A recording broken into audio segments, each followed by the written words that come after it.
आप सभी का षाण्मासिक पूर्व विद्यावारिधि प्रशिक्षण पाठ्यक्रम में मैं हार्दिक अभिनंदन करता हूं। आज हमें आपको नास्तिक दर्शन के विषय में बताने के लिए कहा गया है। विषय बहुत व्यापक है।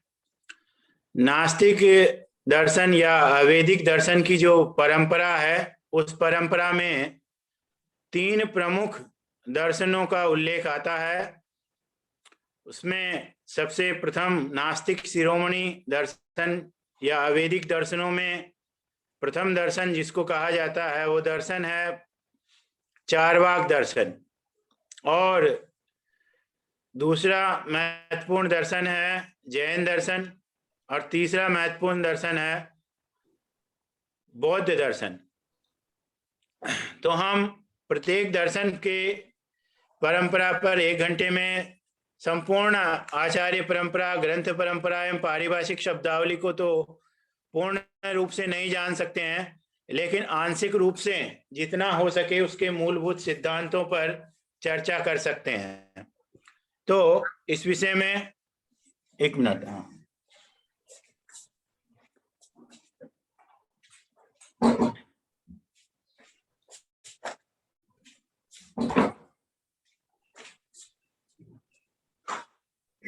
बाहर से थोड़ा साउंड आ रहा था इसलिए। तो इस विषय में हम लोग महत्वपूर्ण सिद्धांतों को हम यहाँ पर जानने का प्रयत्न करेंगे। तो नास्तिक शिरोमणि जो पहला दर्शन है वो चार्वाक दर्शन है। चार्वाक दर्शन का अपर नाम लोकायत दर्शन भी है। आप लोग सब इस विषय में पहले ही जानते हैं, मैं केवल आपको स्मरण मात्र करवा दे रहा हूं। तो चार्वाक दर्शन के प्रणेता बृहस्पति मुनि को कहा जाता है। ऐसा माना जाता है कि जब असुर के राजा शुक्राचार्य जी ने असुरों को उपदेश दिया था, तो उस समय इसका आरंभ हुआ, और उनकी अनुपस्थिति में देवगुरु बृहस्पति जी ने असुरों को उपदेश देने के लिए चार्वाक दर्शन का प्रणयन किया था, जो कि विशुद्ध रूप से अवैदिक दर्शन है। यह एक देवीय व्याख्या हुई। लोकीय व्याख्या में हम देखेंगे तो सीधा बात यह है कि वैदिक सिद्धांतों के विरोध में जो कोई दूसरा प्रतिपक्षी विचार आया, वो विचार चार्वाक दर्शन का है। हम यहाँ पर 3 प्रमुख तत्वों की चर्चा करेंगे। उसमें पहला तत्व है आचार्य परंपरा। आचार्य परंपरा में हम देखें तो बृहस्पति को इनके प्रणेता के रूप में जानते हैं। उनका एक ग्रंथ है बृहस्पति सूत्र, और भट्ट जयसिंह का एक ग्रंथ है तत्व उत्पलव सिंह। इसमें भी चार्वाक दर्शन के सिद्धांत प्राप्त होते हैं। कालांतर में चार्वाक दर्शन के बिखरे हुए अनेक सिद्धांतों को सुव्यवस्थित क्रमबद्ध रूप में मध्वाचार्य जी ने सर्वदर्शन संग्रह में प्रतिपादित किया है। उन्होंने उसे लोकायत दर्शन का नाम दिया है। चाणक्य नीति में भी चार्वाक दर्शन के कुछ सिद्धांत प्राप्त होते हैं। तदनंतर चार्वाक दर्शन के जो सिद्धांत हैं उन पर हम चर्चा करें तो सबसे पहली बात आती है यहाँ पर कि चार्वाक की प्रमुख मान्यताएं क्या क्या है। तो चार्वाक की पहली मान्यताओं में हम देखें तो एक है तत्व मीमांसा, दूसरी है ज्ञान मीमांसा, और तीसरी है नीति मीमांसा। तो तत्व मीमांसा के अंतर्गत हम चलें तो तत्व मीमांसा में सबसे पहले चार्वाक दर्शन में 4 ही प्रमुख तत्वों को स्थान दिया गया है। जो 5 भौतिक तत्व हैं उनमें से 4 तत्वों को ही चार्वाक मानते हैं। उसका कारण यह है कि वे प्रत्यक्ष को ही एकमात्र प्रमाण मानते हैं। प्रत्यक्ष से इतर अन्य प्रमाण न मानने के कारण पृथ्वी, जल, तेज, वायु और आकाश, इनमें से आकाश तत्व को वे स्वीकार नहीं करते हैं और पृथ्वी, जल, तेज और वायु, इन चार ही तत्वों को चार्वाक महत्वपूर्ण रूप से मानते हैं या चार्वाक स्वीकार करते हैं और इन्हीं के आधार पर वे आगे की सारी सृष्टि प्रक्रिया का निर्माण बतलाते हैं और आत्म तत्व को भी वे स्वीकार नहीं करते हैं क्योंकि आत्मा का भी प्रत्यक्ष नहीं होता है। तो इस प्रकार से उनसे जब पूछा जाए कि आत्म तत्व क्या है तो वे कहते हैं कि देह ही आत्मा है। तो फिर इसमें चैतन्य की उत्पत्ति कैसे होती है? इस प्रश्न के उत्तर में वे अनेक प्रकार के उदाहरण देते हुए ये बताते हैं कि जिस प्रकार से पान में चूना, कत्था और अन्य उपयोगी सामग्री मिलाने पर राग आदि की उत्पत्ति हो जाती है, लालिमा उत्पन्न हो जाती है, या पृथ्वी, जल, तेज, वायु के संयोग से उत्पन्न होने वाले गंध, कीचड़ में जैसे अनेक छोटे छोटे कीड़े या बिच्छू आदि अपने आप ही उत्पन्न हो जाते हैं, उसी प्रकार से जब पृथ्वी, जल, तेज और वायु का संयोग होता है तो इसमें अपने आप ही चैतन्य उत्पन्न हो जाता है। तो यह उनका एक देहात्मवादी सिद्धांत है। दूसरा उनका प्रमुख सिद्धांत है जड़वाद। चार्वाक किसी भी चेतन तत्व को अलग से स्वीकार नहीं करते हैं, अर्थात आत्मा है, ईश्वर है, इस मत का वे पूर्णतया विरोध करते हैं और कहते हैं कि जड़ ही एकमात्र तत्व है। जिस प्रकार वेदांत में कहा जाता है कि चेतन ही एकमात्र तत्व है, ठीक उसके विपरीत विचार चार्वाक दर्शन में मिलता है कि जड़ ही एकमात्र तत्व है। इसीलिए चार्वाक के सिद्धांत को जड़वाद भी कहा जाता है और स्वभाववाद भी उनका एक महत्वपूर्ण सिद्धांत है, या इसको हम भौतिकवाद के रूप में भी देख सकते हैं। प्रसिद्ध ही है चार्वाक का कथन कि यावत जीवेत सुखम जीवेत ऋणम कृत्वा घृतम पीवेत भस्मीभूत शरीरस्य पुनरागमन कुतः। तो यहाँ स्पष्ट है कि चार्वाक भौतिकवादी मत का समर्थन करता है। जितना हो सके अधिकतम उसका लक्ष्य जीवन में सुख प्राप्ति है और सुख में भी वह स्थूल सुख को, शारीरिक सुख को प्रधानता देता है, मानसिक सुख को वह अल्प मानता है। इसी के कारण उसके यहाँ पर काम और अर्थ दो ही पुरुषार्थ रह जाते हैं और उसका कहना है स्त्री आलिंगन जन्यम सुखम में वह परम पुरुषार्थ है। परम पुरुषार्थ मोक्ष को वो नहीं मानता है, बल्कि जो कामादि इच्छाएं वह उनकी पूर्ति से प्राप्त होने वाले सुख हैं, उनके लिए वह परम पुरुषार्थ की सिद्धि मानता है। और कामनाओं की पूर्ति के लिए चूंकि अर्थ की अपेक्षा होती है, इसीलिए वह अर्थ को भी उसके साधन के रूप में स्वीकार करता है। लेकिन धर्म और मोक्ष उनके यहाँ पर कोई पुरुषार्थ नहीं है। तो चार्वाक के मत में प्रत्यक्ष एकमात्र प्रमाण है।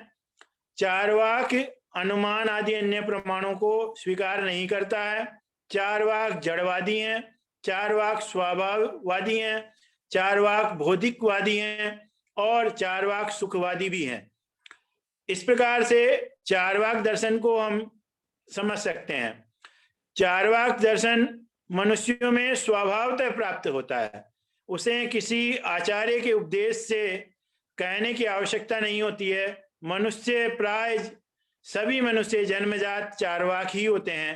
कालांतर में उनको धर्म की शिक्षा आचार्य परंपरा, गुरु परंपरा से प्राप्त होती है तो अन्य दर्शनों की ओर उनका विकास होता है। तदनंतर ये जो चार्वाक दर्शन की मुख्य मुख्य मान्यताएं हैं उसको हम लोग देख लेते हैं। वेद विरोधी होने के कारण नास्तिक संप्रदायों में चार्वाक मत का नाम लिया जाता है। ये भौतिकवादी है, इसीलिए इसका समाज में आदर कम है, लेकिन आदर कम होने पर भी इसकी व्यापकता बहुत अधिक है। सभी जगह सभी मनुष्यों में चार्वाकीय गुण न्यूनाधिक के रूप में पाए ही जाते हैं। इसका इतिहास और साहित्य बहुत कम उपलब्ध होता है, जिसमें मैंने अभी आपको बताया कि 3-4 ग्रंथ ही ऐसे हैं जहाँ से चारवाक दर्शन की प्राप्ति होती है। उसमें एक है बृहस्पति सूत्र, दूसरा है तत्उत्पलव सिंह का ग्रंथ, और तीसरा जो ग्रंथ है वो है सर्वदर्शन संग्रह मध्वाचार्य जी का, और हरिभद्र सूरी जी का षडदर्शन समुच्चय। और अभी समीक्षा के रूप में भी अंग्रेजी भाषा में चारवाकीय ग्रंथ के सिद्धांतों को व्याख्यान देते हुए, अनुवाद करते हुए कुछ कुछ ग्रंथ लिखे गए हैं, जो आप ऑनलाइन सर्च करेंगे तो आपको प्राप्त हो जाएंगे। चारवाक मत एक प्रकार का यथार्थवाद और भौतिकवाद है। इसके अनुसार प्रत्यक्ष ही एकमात्र प्रमाण है। अनुमान और आगम प्रमाण क्यों नहीं है? क्योंकि वे संदिग्ध होते हैं। अनुमान का आधार व्याप्ति होती है, और व्याप्ति को चारवाक स्वीकार नहीं करता है, क्योंकि सार्वभौमिक नियत साचर्य संबंध कदापि संभव नहीं हो सकता है। कोई मनुष्य धूम और अग्नि के साचर्य नियम को एक जगह देख सकता है, पर ऐसा कोई मनुष्य नहीं मिलेगा जो संपूर्ण चराचर जगत की सारी अग्नियों को या सारी धूम को देख चुका हो। इसी प्रकार वर्तमान में देखे गए संबंध का भूतकाल से संबंध स्थापित करते हुए और भविष्यत काल के लिए उसको आधार बना लेना भी ठीक नहीं है। इसलिए व्याप्ति की स्थापना न होने के कारण अनुमान प्रमाण चारवाक के मत में प्रमाण की कोटि में नहीं आता है। और शब्द प्रमाण तो हमेशा संदेहास्पद ही होते हैं। आज के संदर्भों में देखा जाए तो जिसको हम प्रोपेगेंडा कहते हैं, आज युद्ध के पृष्ठभूमि में आप देखेंगे कि रूस और सीरिया का जो युद्ध हो रहा है, रूस और यूक्रेन का जो युद्ध हो रहा है, वहां पर दोनों ही पक्षों की तरफ से शब्द प्रमाण के रूप में अपने अपने दावे किए जाते हैं, लेकिन उसमें से क्या सत्य है और क्या असत्य है, इसको कहना नितांत कठिन है। इसी को प्रोपेगेंडा कहते हैं। तो इस प्रकार से शब्द प्रमाण भी जो है चारवाक के मत में प्रमाण की कोटि में नहीं आता है। उनका कहना है कि प्रत्यक्ष वस्तुओं में भी संदेह होता है, तो अनुमान और शब्द की तो कथा ही क्या कहें। प्रत्यक्ष देखा हुआ भी प्रत्यक्षाभास हो जाता है, और वहां पर भी हमें भ्रम हो जाता है। तो तदनंतर हम देखें तो अगली स्लाइड में हम लोग जाएंगे, तो प्रत्यक्ष पर आश्रित भौतिक जगत ही सत्य है। आत्मा, ईश्वर, स्वर्ग आदि सब कल्पित है। इसका बहुत ही कटु शब्दों में सर्वदर्शन संग्रह में कहा गया है। उन कटु शब्दों को मैं यहाँ पर प्रयोग तो नहीं करना चाहता हूँ, पर आप वहाँ देखना चाहें तो वहाँ देख सकते हैं कि वेद की किस प्रकार से वहाँ पर आलोचना चारवाक मत के अनुसार की गई है। चार महाभूतों के संयोग से देह में चेतना उत्पन्न होती है, ये अभी हमने थोड़ा विचार किया ही था। तदनंतर देह के साथ मरण ही अंत है, मरणम में अपवर्ग है, ऐसा वो कहते हैं। आत्मा कोई नित्य पदार्थ नहीं है, उसका पुनर्जन्म भी नहीं होता है। जीवन काल में यथा सुख सुख की साधना करनी चाहिए। जीवन का लक्ष्य पर सुख की प्राप्ति होना चाहिए। यही चारवाक मत का सिद्धांत है। सर्वदर्शन संग्रह में चारवाक मत मिलता है, ये बात हो ही चुकी है। अन्य ग्रंथों में भी मिलते हैं इसके सिद्धांत, वो हमने स्लाइड में दिए हैं। जैसे पद्म पुराण में इसका संदर्भ मिलता है, विष्णु पुराण में मिलता है, जैन ग्रंथों में मिलता है, और वाल्मीकि रामायण में भी इसका ग्रंथ संदर्भ मिलता है। ये स्लाइड में है, समय का कमी है इसलिए मैं उस पर अधिक नहीं जाऊंगा। मूल सिद्धांतों पर हम लोग चर्चा करेंगे। तदनंतर हम लोग देखें तो चारवाक यह कहता है कि जैसे न्याय आदि दर्शनों में कहा गया है कि सभी जगह दुख ही है, सुख की पूर्णतया प्राप्ति कथमपि संभव नहीं है, क्योंकि सुख में दुख का सम्मिश्रण कहीं ना कहीं बना ही रहता है। तो इस सिद्धांत का भी चारवाक खंडन कहता है कि दुख होने पर भी क्या लोग सुख की प्राप्ति की आकांक्षा छोड़ देते हैं? क्या मछली में कांटा चुभेगा इसीलिए मछली खाना लोग छोड़ देंगे? क्या खेत में कपोत आकर दाना चुग लेंगे इसीलिए हम लोग खेती करना छोड़ देंगे? तो नहीं ना। उसी प्रकार से अगर सुख में थोड़ा बहुत दुख सम्मिश्रित होकर आ भी जाता है, तो क्या सुख को छोड़ देना चाहिए? नहीं, मनुष्य में स्वाभाविक रूप से ही सुख की कामना होती है। मनुष्य के दो ही नियंत्रक जीवन में होते हैं, एक है सुख की प्राप्ति और दूसरा है दुख का परिहार। सारे जितने जीवन के हम क्रियाकलाप करते हैं, ये सारे क्रियाकलाप इन्हीं दो मूल लक्ष्यों को लेकर करते हैं। तदनंतर ये चारवाक की मूल अवधारणा हमने देख ली है, और आकाश को वो नहीं मानता क्योंकि प्रत्यक्ष प्रमाण के अंतर्गत वह नहीं आता है। आकाश एक शून्य जगह है जिसको प्रत्यक्ष दर्शन से हम नहीं जान सकते हैं। तो चारवाक के बारे में हो गया है। हम लोग जैन दर्शन पर थोड़ा सा अब फोकस करते हैं। तो जैन दर्शन के बारे में आप लोग जान ही रहे होंगे, लगभग 2000 साल पुरानी यह परंपरा है। भगवान महावीर स्वामी इसके 24वें तीर्थंकर हुए हैं, जिन्होंने इसका सम्यक प्रचार प्रसार किया है। इससे पहले जैन दर्शन के 23 तीर्थंकर हुए थे। जैन दर्शन के काफी सिद्धांत वैदिक दर्शनों से ही मिलते जुलते हैं। खासकर जो सत्य और अहिंसा का सिद्धांत है, वो तत्व वैदिक दर्शनों में भी प्राप्त हो जाता है। तो सर्वथा इसको नास्तिक दर्शन की श्रेणी में हम नहीं रख सकते हैं। ये मनुस्मृति में जो कहा गया है नास्तिको वेद निंदक है, वह है अपने तरीके से उनकी एक परिभाषा है, पर वास्तव में ये लोग भी अपने यहाँ ईश्वर को मानते हैं। भले ही उनका स्वरूप दूसरा हो, अपने जैन आगमों को प्रमाण मानते हैं और सभी प्रकार के आस्थाओं में विश्वास रखते हैं, भले ही वे मान्यताएं वैदिक दर्शनों से इतर हों। तो इस दृष्टिकोण से देखा जाए तो जैन दर्शन नास्तिक दर्शन होते अवैदिक दर्शन है, न कि नास्तिक दर्शन है।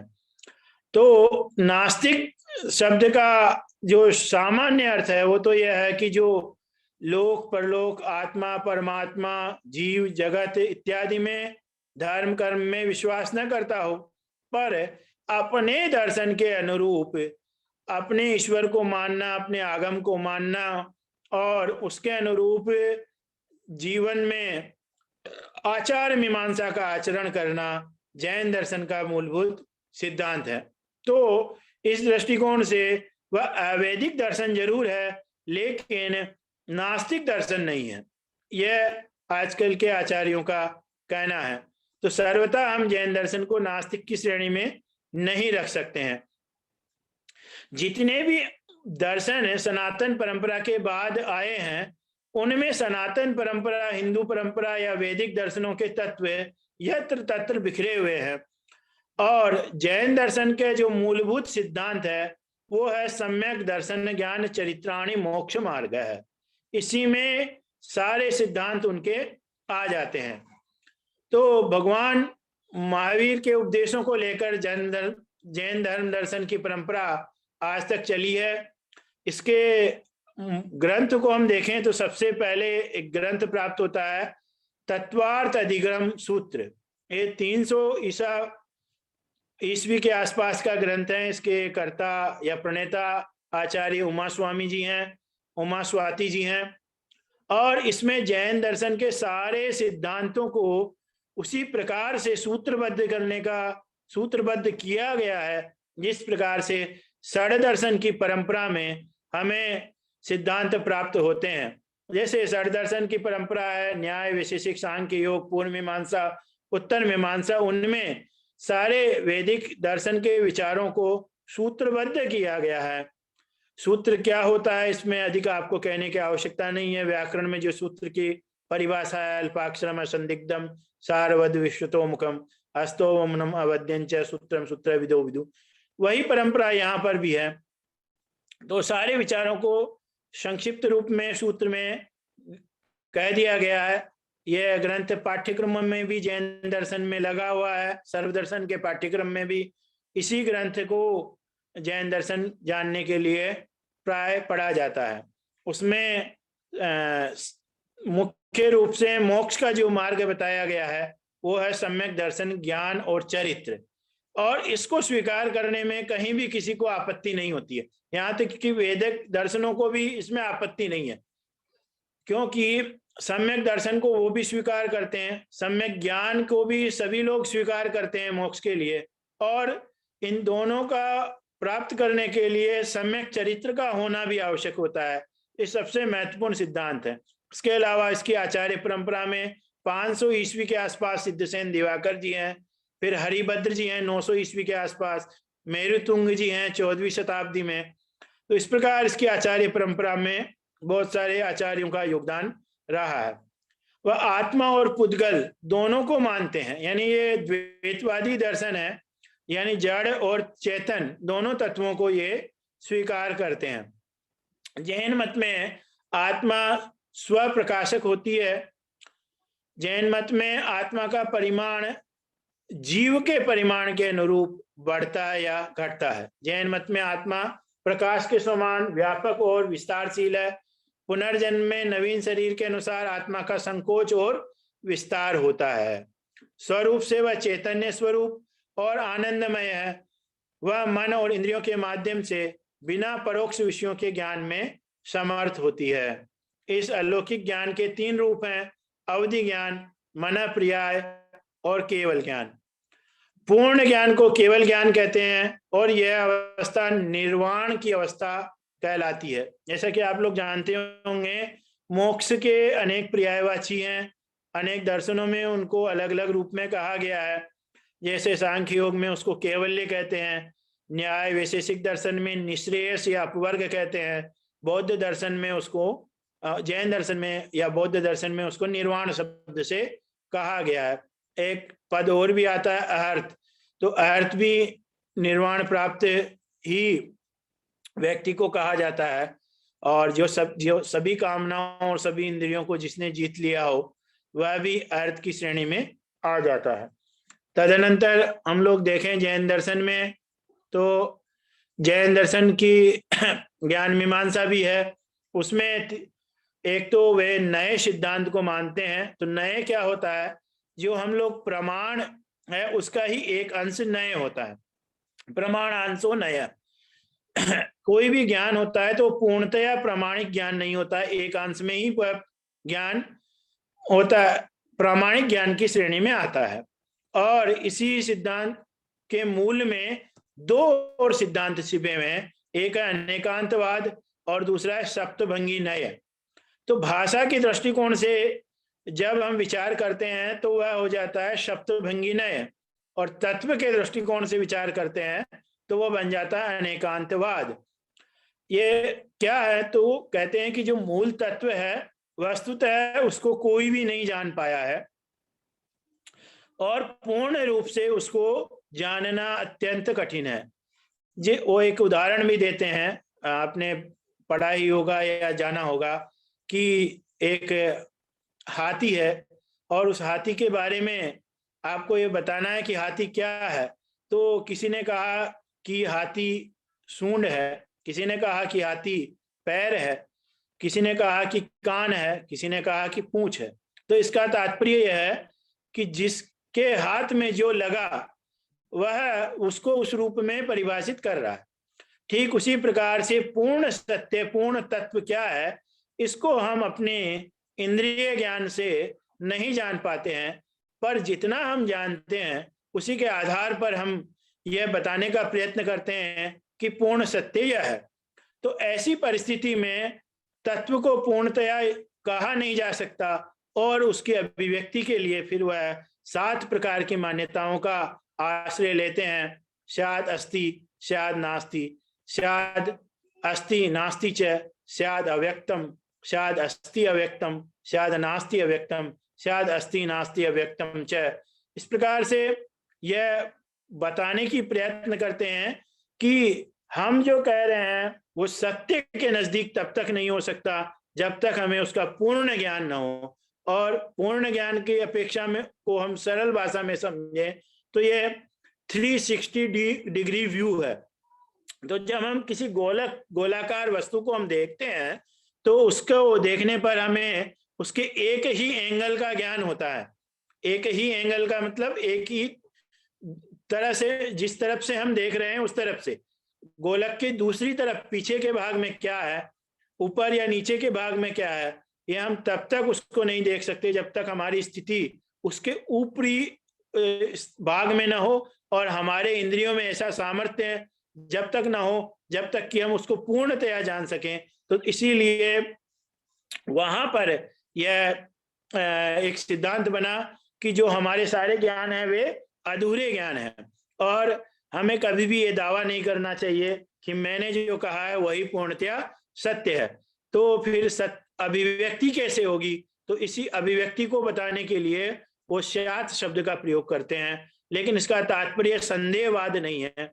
संदेहवाद में ज्ञान के ऊपर संदेह किया जाता है, लेकिन यहाँ यह कह रहे हैं कि ज्ञान के ऊपर संदेह नहीं है, बल्कि तत्व का पूर्ण ज्ञान नहीं है, इस बात को हम समझें।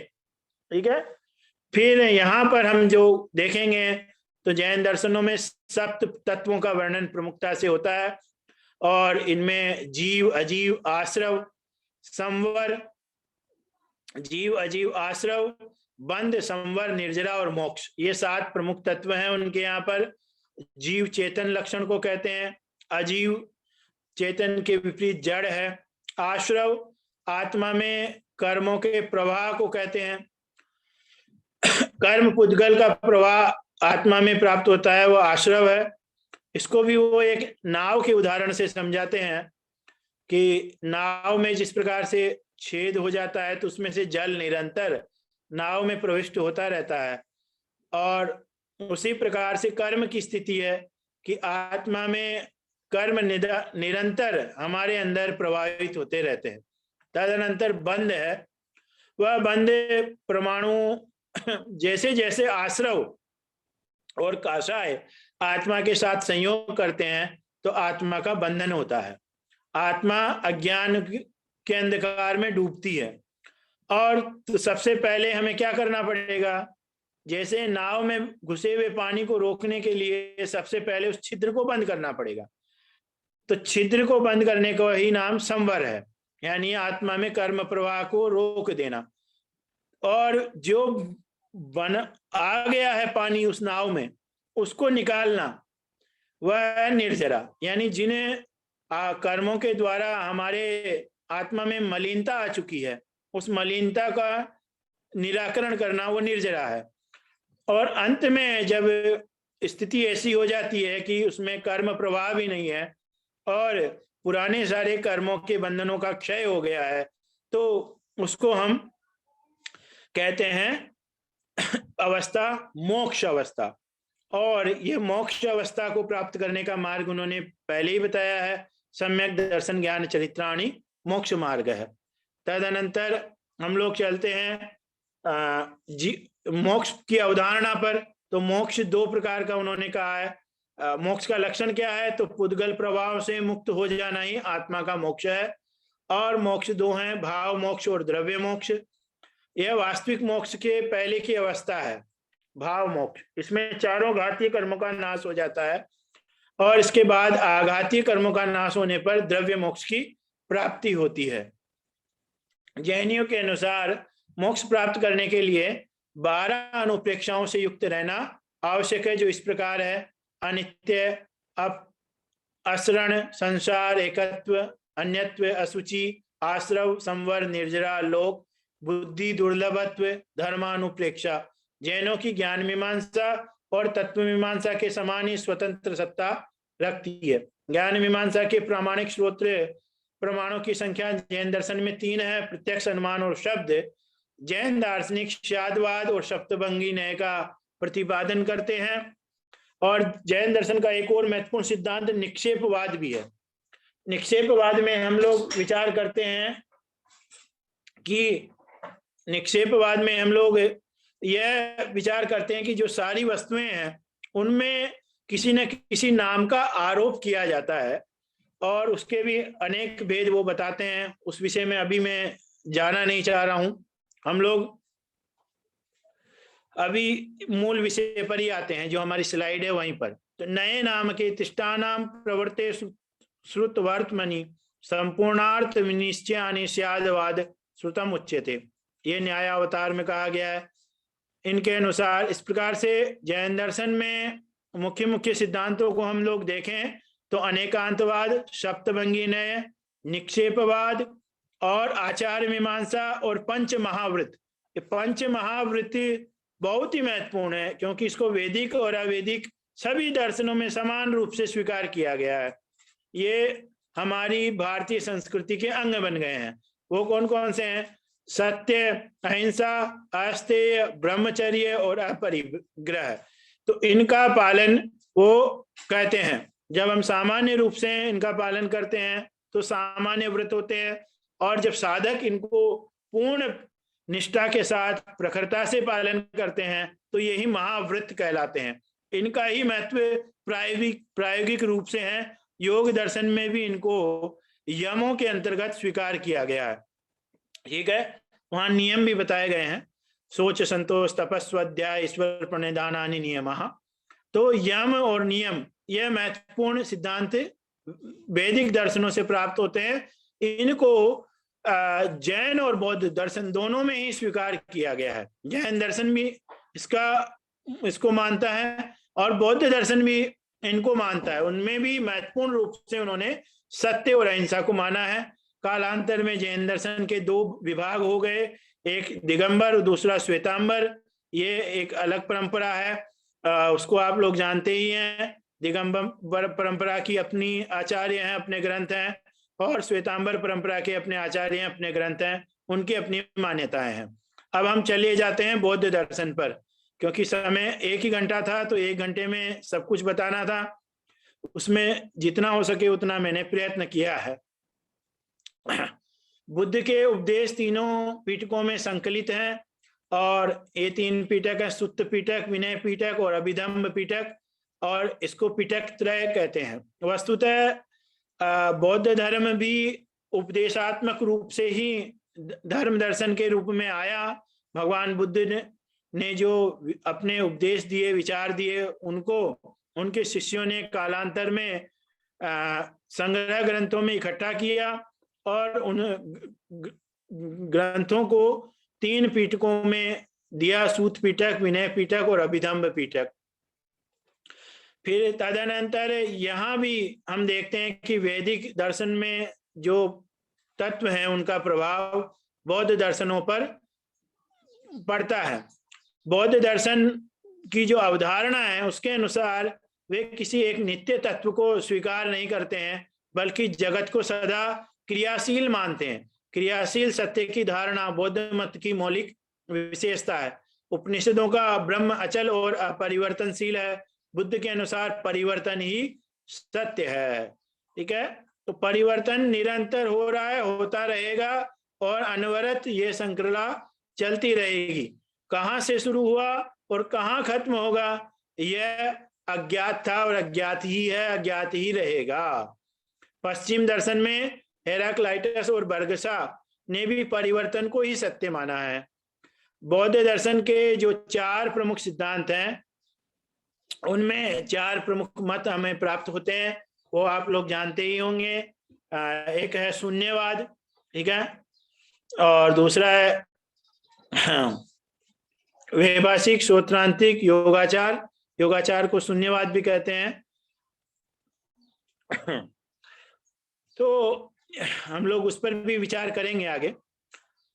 पहले यहाँ पर ये देख लेते हैं, 1 मिनट।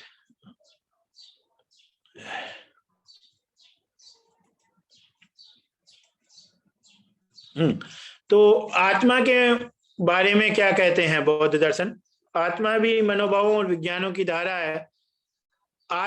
बौद्ध दर्शन ही एकमात्र ऐसा दर्शन है जो आत्मा को स्वीकार न करते हुए भी पुनर्जन्म को स्वीकार करता है, क्योंकि उनके यहाँ आत्मा चेतना का एक प्रवाह है, न कि कोई नित्य तत्व है।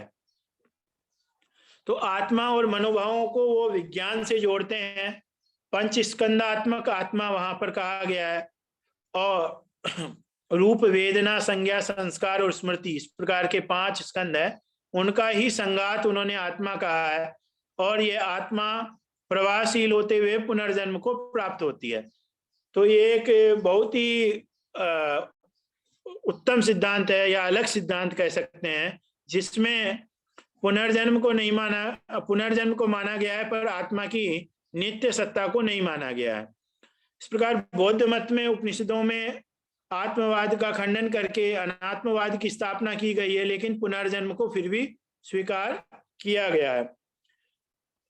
अनात्मवादी होने के कारण बौद्ध धर्म का वेदांत दर्शन से विरोध स्पष्ट ही है। वेदांत दर्शन में जहां ब्रह्म सत्यम जगत मिथ्या जीवो ब्रह्मेव न प्रय अवधारणा है, तो इसके ठीक विपरीत चतुष्कोटि विनिर्मुक्तम सर्वम शून्यम सर्वम क्षणिकम, यह सिद्धांत बौद्ध दर्शन का मूलभूत सिद्धांत है।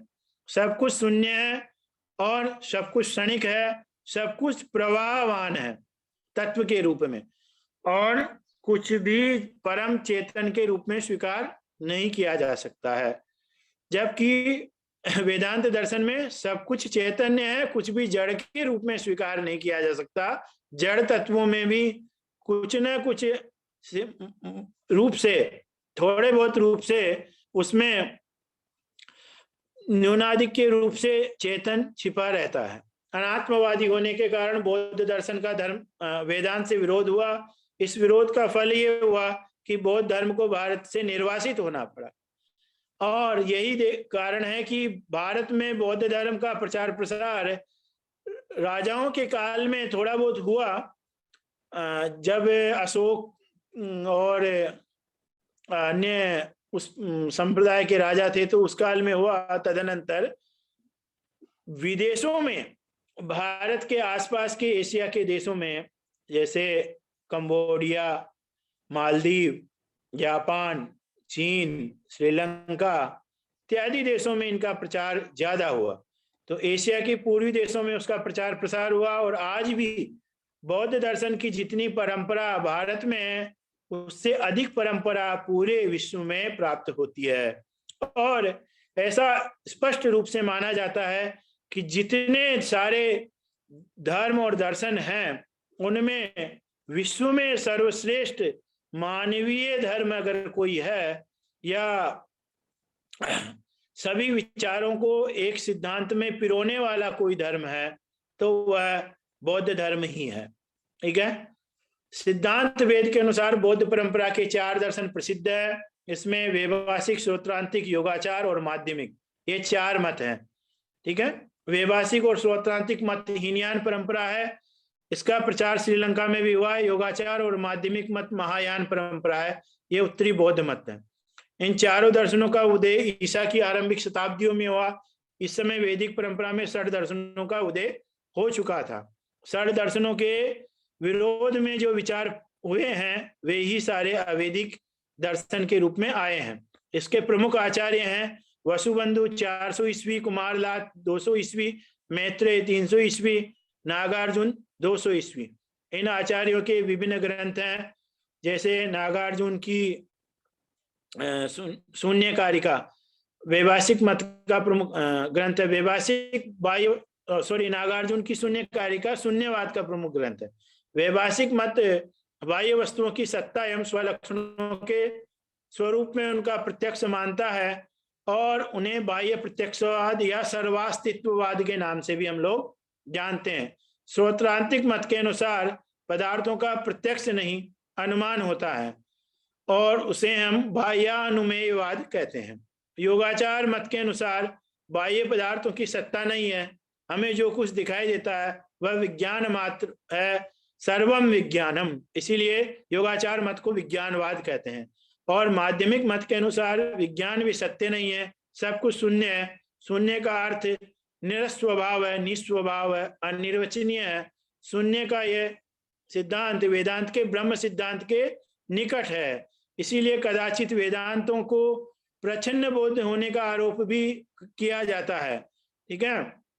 बौद्ध सिद्धांत में 4 आर्य सत्यों को स्वीकार किया गया है। ये दुख का सिद्धांत प्राय सभी दर्शनों में भी स्वीकार्य है। यह है दुख समुदाय, निरोध, मार्गस चत्वार आर बुद्धयस्य अभिमतानि तत्वानि। दुख है अर्थात संसार दुखमय है, दुख समुदाय दर्शन दुख उत्पन्न होने के कारण तृष्णा है। दुख को उत्पन्न करने वाला मूलभूत कारण है तृष्णा। अनियंत्रित इच्छा ही तृष्णा होती है। दुख निरोध, दुख का निवारण संभव है। दुख को हटाना असंभव है और उसका एक मार्ग है दुख निवारक मार्ग, जो अष्टांगिक मार्ग है। यह अष्टांगिक मार्ग भगवान बुद्ध ने बताया है, जो हम आगे देखेंगे। वो है सम्यक दृष्टि, सम्यक संकल्प, सम्यक वाणी, सम्यक कर्म, सम्यक आजीव, सम्यक प्रयत्न, सम्यक स्मृति और सम्यक समाधि। तो इस प्रकार से वो भी प्रायोगिक उपाय के रूप में 8 प्रकार की नैतिक और व्यवहारिक चीजों को बताते हैं, जिनको अपनाने से अष्टांगिक मार्ग बनेगा और उसी अष्टांगिक मार्ग ही दुख निरोध का मार्ग है। और जिनको 5 महाव्रत के रूप में जैन दर्शन में स्वीकार किया गया था, वे ही यहाँ पंचशील के सिद्धांत के रूप में स्वीकार किए जाते हैं। अहिंसा, आस्तेय, सत्यभाषण, ब्रह्मचर्य, अपरिग्रह, ये 5 पंचशील के महत्वपूर्ण सिद्धांत हैं। इनको सभी प्राय स्वीकार करते हैं। पंच ज्ञानेंद्रियों का सिद्धांत, पंच कर्मेंद्रियां, मन और बुद्धि, ये मिलाकर 12 आयतन बनते हैं। इनको भी स्वीकार किया जाता है। वस्तुतः 4 आर्य सत्यों का विशुद्ध विवेचन ही बौद्ध दर्शन है। बौद्ध दर्शन क्या है? 4 आर्य सत्यों का विशुद्ध विवेचन है। इसके जो 4 संप्रदाय हैं, उनमें वैभाषिक संप्रदाय बाह्यार्थ प्रत्यक्षवाद है, श्रोत्रांतिक संप्रदाय बाह्यार्थ अनुमेयवाद है, योगाचार विज्ञानवाद है। विज्ञानवाद के अनुसार जो है सब कुछ विज्ञानमय ही है। विज्ञान का अर्थ यहाँ चेतना है।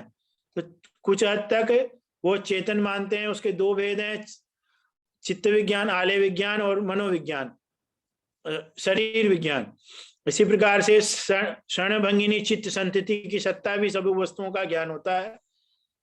और वो 2 प्रकार के सत्य मानते हैं माध्यमिक या शून्यवादी लोग। एक है पारमार्थिक सत्य, दूसरा है व्यवहारिक सत्य।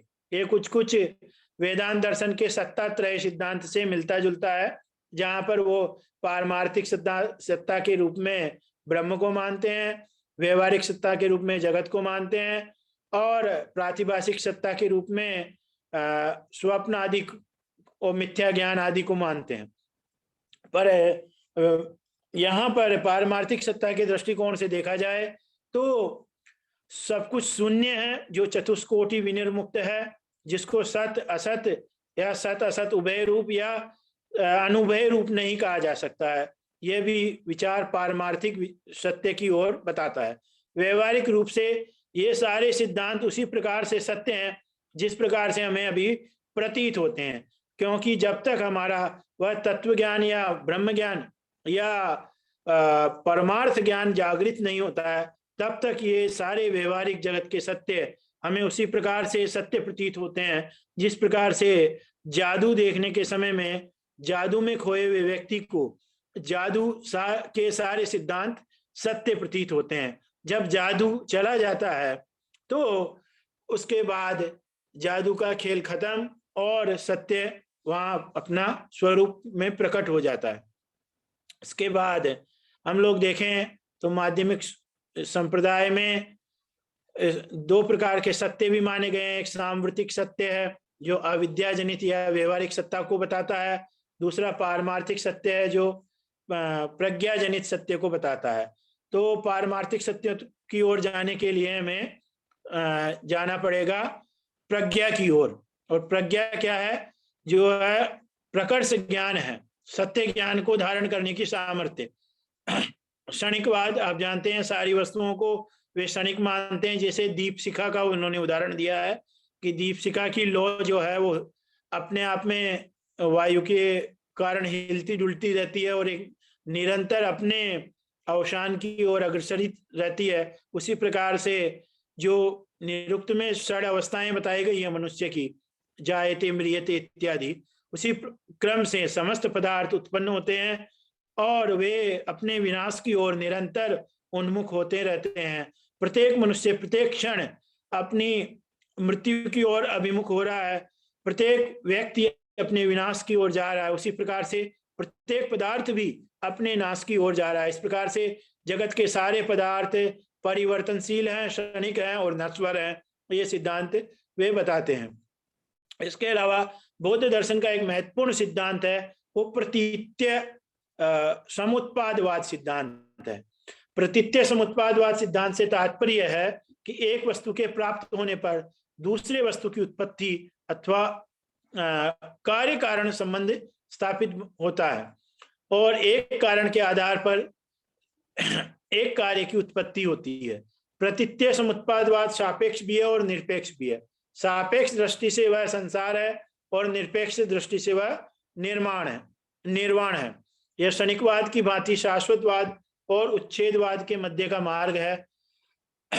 शाश्वतवाद का मतलब तो यह है कि शाश्वत परम तत्व कोई है, उच्छेदवाद का मतलब है कि कोई परम तत्व नहीं है।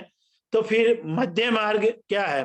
तो मध्य मार्ग यह है कि इन दोनों के बीच की स्थितियां हैं जो ये प्रतीत्य समुत्पादवाद बताता है। इसको द्वादश चक्र भी कहते हैं।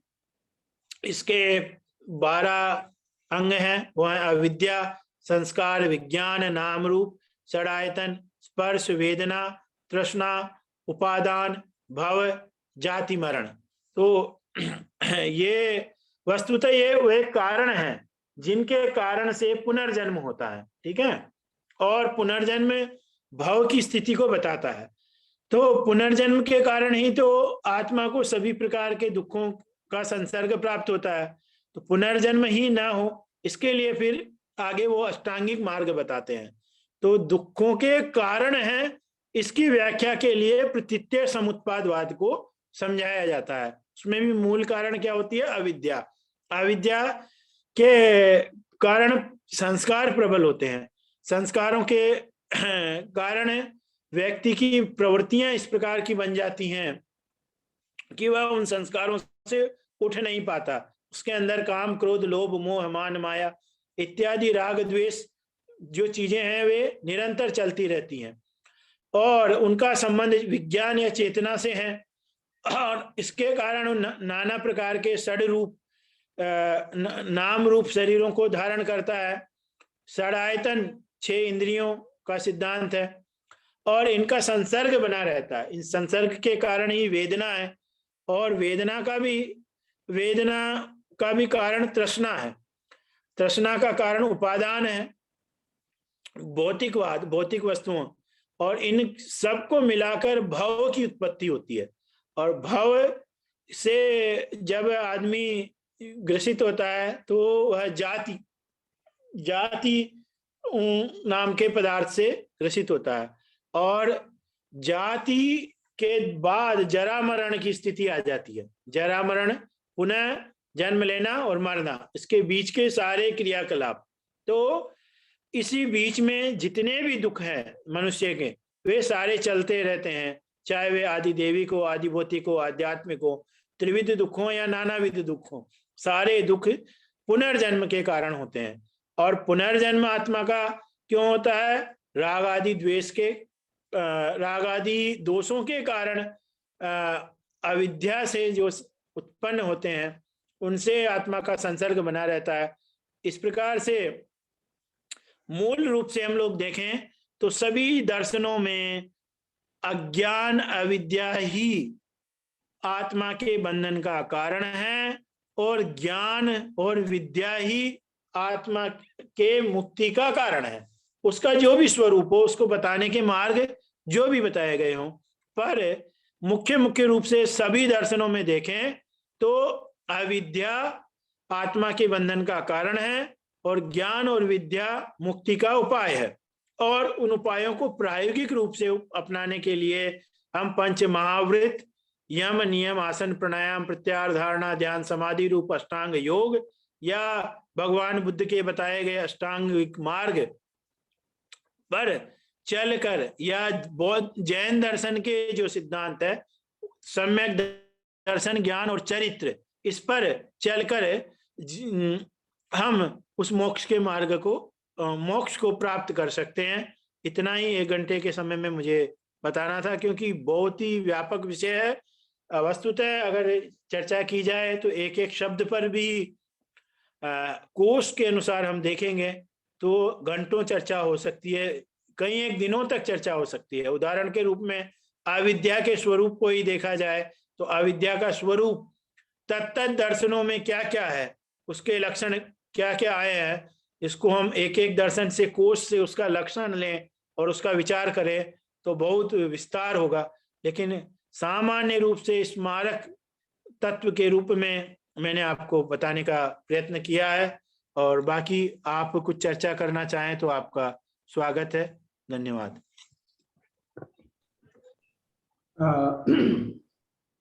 सच्चिदानंद स्नेही महोदयाय धन्यवाद। बहुत बहुत आपको धन्यवाद। आपने अपना अमूल्य समय निकाल करके हमारे शोधार्थियों को जी नास्तिक दर्शन के विषय में उत्कृष्ट व्याख्यान प्रदान किया है। इसके लिए कामेश्वर सिंह दरभंगा संस्कृत विश्वविद्यालय का जो यह प्राग विद्यावारिधि पाठ्यक्रम कार्यक्रम है, उसकी तरफ से आपको बहुत बहुत साधुवाद। आपने इस तरह से व्याख्या की है कि जैन दर्शन, बौद्ध दर्शन और चारवाक दर्शन के समस्त विषय 1 घंटे में संग्रहित किए हैं, और ये हमारे शोधार्थियों के लिए हम समझते हैं कि ये अपूर्व व्याख्यान होगा। इससे पहले शायद ही उन्होंने ऐसा व्याख्यान सुना हो, मैंने नास्तिक दर्शन के विषय में। जी सर, बहुत बहुत साधुवाद। किसी को कुछ जिज्ञासा है तो विचार प्रस्तुत कर सकते हैं, अन्यथा हम इस कक्षा को यहीं पर समाप्त करेंगे। और हमारी साधना मैम जो इस कार्यक्रम की सह संयोजिका है, हम उनसे चाहते हैं। अच्छा, वीर सनातन जी कुछ पूछना चाह रहे हैं। सनातन जी, जी बोलिए सर। नमो नमः। जी नमो नमः। जी, आपने कहा सर कि प्रत्येक व्यक्ति जो है जन्मजात जो है चारवाक दर्शन से ही अनुग्रहित होते हैं, इसको थोड़ा स्पष्ट किया जाए। बिल्कुल। देखिए, हम जब जन्म लेते हैं तो हर मनुष्य की जो स्वाभाविक प्रवृत्तियां हैं उसमें स्वभाववाद के रूप में वे विद्यमान रहती हैं। उसमें धार्मिक प्रवृत्तियां भी हो सकती है और आसुरी प्रवृत्तियां भी हो सकती हैं। तो जब तक हमारा धर्म दर्शन से परिचय नहीं होता है तब तक हर व्यक्ति पहले अपनी शारीरिक और भौतिक जो कामनाएं होती हैं उनको ही मिटाने का या प्राप्त करने का प्रयत्न करता है। आधुनिक प्रबंध विज्ञान में इसको मास्लो एक हुए हैं, उन्होंने ये कहा है कि सबसे पहले मनुष्य अपनी भौतिक आवश्यकताओं की पूर्ति करता है। यही हम लोग जगत में देखते हैं कि जो हमारे सबसे निम्नतम गरीब वर्ग या यूं समझें कि अत्यंत निर्धन वर्ग होते हैं, तो वे सबसे पहले अपने जो जीवन की भौतिक आवश्यकताएं होती है उसकी ओर उन्मुख होते हैं, और उन भौतिक आवश्यकताओं में चारवाक का जो सिद्धांत है वो मुख्य रूप से उनको प्रवृत्त कराता है। अन्य सिद्धांत आचार्यों के उपदेश के बाद ही वे सीख पाते हैं। लोका